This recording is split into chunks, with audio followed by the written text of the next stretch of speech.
استاد یہ قوموں کے ہیں معمار ہمارے، انہی سے ہیں افراد ضیاء بار ہمارے، جینے کا سلیقہ بھی ہمیں ان سے ملا ہے، احساس عمل فکر بھی انہی کی عطا ہے، انہی کی ہے تعلیم جو عرفان خدا ہے، انہی سے معطر ہوئے افکار ہمارے، استاد یہ قوموں کے ہیں معمار ہمارے۔ انسان دنیا میں کبھی بھی تنہا وقت نہیں گزارتا، وہ کئی رشتوں ناتوں کے ساتھ جڑا رہتا ہے اور ان میں سے کچھ رشتے اور تعلق خونی ہوتے ہیں جبکہ بہت سے رشتے اور تعلق روحانی، اخلاقی اور معاشرتی طور پر بنتے ہیں۔ انہی میں سے ایک رشتہ استاد کا ہے۔ آغاز چینل پر آپ جہاں بہت سی نامور شخصیات کی سوانح عمری کے بارے میں جان رہے ہیں، اپنی آج کی اس ویڈیو میں ہم آپ کا تعارف کروا رہے ہیں آغاز چینل کے بانی اور ہمارے بہت ہی محترم پروفیسر ڈاکٹر طٰہٰ نذیر سے۔ چینل پر موجود تمام بائیوگرافیز پروفیسر ڈاکٹر طٰہٰ نذیر کی تحقیقی اور تخلیقی کاوشیں ہیں جو ہم ویڈیوز کی صورت میں آپ کے سامنے لے کر حاضر ہوتے ہیں۔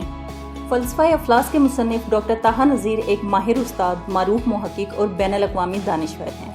جن کی کئی حوالوں سے گراں قدر خدمات ہیں۔ موصوف گزشتہ 25 سالوں سے مختلف انداز میں اپنی تدریسی، تحقیقی، تصنیفی اور پیشہ ورانہ خدمات انجام دے رہے ہیں۔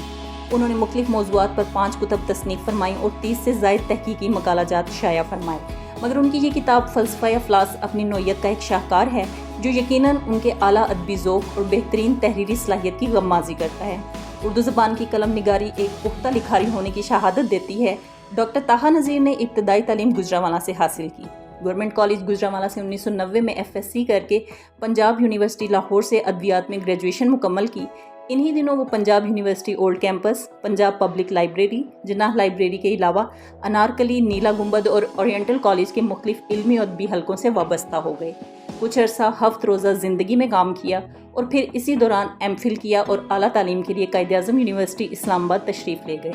جہاں سے انہیں اپنی تحقیق مکمل کرنے کے بعد 2010 میں PhD کی سند وصول ہوئی۔ ڈاکٹر طٰہٰ نذیر ایک بین الاقوامی شخصیت ہیں جنہوں نے زامبیا، کینیا، سعودی عرب، متحدہ عرب امارات اور کینیڈا کے کئی سیاحتی، تعلیمی اور تفریحی دورے فرمائے۔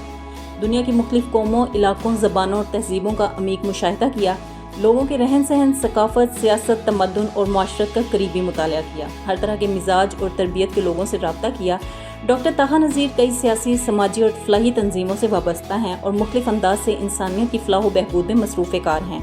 انہیں تقریباً تمام عصری علوم پر عبور حاصل ہے اور متفرق موضوعات پر کئی کتب کا مطالعہ فرما چکے ہیں، مختلف عنوانوں سے کئی مضامین تحریر کیے ہیں اور 2010 سے رسالہ الادویہ کے مدیر اعلیٰ کے فرائض سر انجام دے رہے ہیں۔ شعبہ تعلیم و تدریس سے وابستگی کی وجہ سے طلباء کی تعلیم و تربیت ان کی بنیادی ذمہ داری ہے، جو یقیناً اس کتاب فلسفہ افلاس کی تخلیق کی وجوہات میں سے ایک اہم وجہ ہے۔ چنانچہ اس کتاب کا اسلوب تحقیقی ہے مگر مجموعی انداز تقریری ہے، جو موجودہ حالات میں عوام الناس کے مزاج سے مطابقت رکھتا ہے، جس سے اس بات کا قوی امکان ہے کہ یہ کتاب عمومی افراد کی دلچسپی کا باعث بنے گی۔ اپنی مقبولیت کی وجہ سے لوگوں کی دولت، غربت اور منصب کے حوالے سے ان کی سوچ اور فکر میں تبدیلی کا باعث بنے گی اور معاشرے کے غریب، لاچار اور تہی دست افراد کے لیے ان کے احساسات اور جذبات میں تبدیلی کا باعث بنے گی، اور پھر دوسری طرف معاشرے کے نچلے درجے کے غریب، لاچار اور مفلس لوگوں کو زندگی کا نیا ولولہ فراہم کرنے کا سبب بنے گی۔ اور ماضی قریب یا بعید کی تاریخی اور نمایاں شخصیات کے حالات زندگی کا مطالعہ کرنے سے یقیناً وہ اپنے اندر ایک تحریکی قوت، جذباتی جرأت اور آگے بڑھنے کا حقیقی حوصلہ محسوس کریں گے۔ اپنی کتاب فلسفہ افلاس کا دباچہ پروفیسر صاحب نے کچھ اس طرح سے تحریر کیا ہے کہ آج کے دور میں مال و اسباب اور دولت و ثروت کو انسانی زندگی میں بنیادی اہمیت دی جاتی ہے، جس سے لوگوں کی سماجی حیثیت، خاندانی وجاہت اور خونی اور نسلی پس منظر کا تعین کیا جاتا ہے، ذات، قوم، قبیلہ اور حسب و نسب کا شاندار انداز میں اظہار کیا جاتا ہے، خاندانی مناسک، اعتقادی فضیلت، سرکاری عہدہ جات اور ملازمتی درجات سے لوگوں کو جانا اور پہچانا جاتا ہے۔ چنانچہ دولت، عہدہ اور خاندان کی بنیاد پر افراد کی شناخت کی جاتی ہے، جو نہ صرف غیر منطقی اور غیر اخلاقی ہے بلکہ ہمارے دین اسلام کی تعلیمات کے بھی منافی ہے۔ جہاں گورے کالے، عربی اور عجمی کو کوئی تخصیص نہیں، چنانچہ اگر میں اس تناظر میں یہاں نبی صلی اللہ علیہ وآلہ وسلم کی تعلیمات، خلفائے راشدین کا طرز عمل اور صحابہ کرام کی زندگیوں کا بیان کروں تو بہت ممکن ہے کہ یہ کتاب ایک کثیر الصفحات علمی نسخہ بن جائے، جو یقیناً اپنے عنوان کے اعتبار سے علمی موضوع کا تو احاطہ کرے گی، لیکن شاید آج کی فکری و سماجی اور تعلیمی و تربیتی ترجیحات کے تناظر میں مطلوبہ فکری مقاصد پورے نہ کر سکے۔ جو علمی نتائج غیر مسلم مفکرین و قائدین کی زندگیوں کا غیر جانبدارانہ تجزیہ پیش کر کے حاصل ہو سکتے ہیں، اس لیے مذکورہ غیر مسلم علمی و سیاسی شخصیات کے حالات زندگی بتانے سے ہرگز یہ نتیجہ اخذ نہ کیا جائے کہ میں ان کی علمیت، قابلیت یا شخصیت سے مروب ہوں۔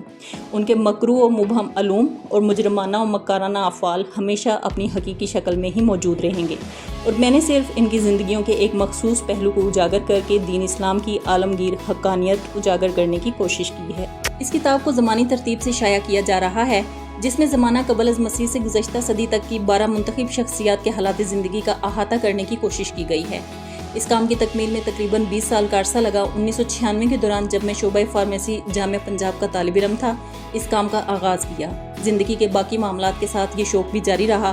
آخرکار گزشتہ کچھ عرصے سے اللہ نے مجھے وسیع فراغت بخشی اور میں نے کئی سارے علمی، تحقیقی اور تدریسی کام مکمل کر لیے۔ اب اگر زندگی نے وفا کی اور اللہ نے دوبارہ موقع دیا تو دولت، منصب اور نسب کی قرآن، حدیث اور سنت رسول صلی اللہ علیہ وآلہ وسلم کی روشنی میں اہمیت و حیثیت پیش کرنے کی کوشش کروں گا، اور ممکن ہے کہ یہ معلومات کتابی شکل کے بجائے برقی دستاویزات، تصویری نمائش، عکس بندی اور آڈیو ریکارڈنگ کی صورت میں بنائی جائے، کیونکہ ایک استاد کی حیثیت سے مجھے تقریباً 13 سال ہونے کو ہیں اور مجھے مستقبل میں تعلیم و تعلم اور درس و تدریس کے نظام میں نمایاں تبدیلیاں برپا ہوتی نظر آ رہی ہیں۔ اب برقی تعلیم، فاصلہ تعلیم اور مجموعی نظام تعلیم کے نئے انداز اور طریقہ کار نے ادبی ذوق اور علمی شوق بھی بدل کر رکھ دیے ہیں۔ اسلامی معاشرے میں پرورش پانے والے اکثر و بیشتر افراد غربت، افلاس، سادگی، فکر، نفس کشی اور جہاد فی سبیل اللہ سے کسی نہ کسی انداز سے شناسا ہیں،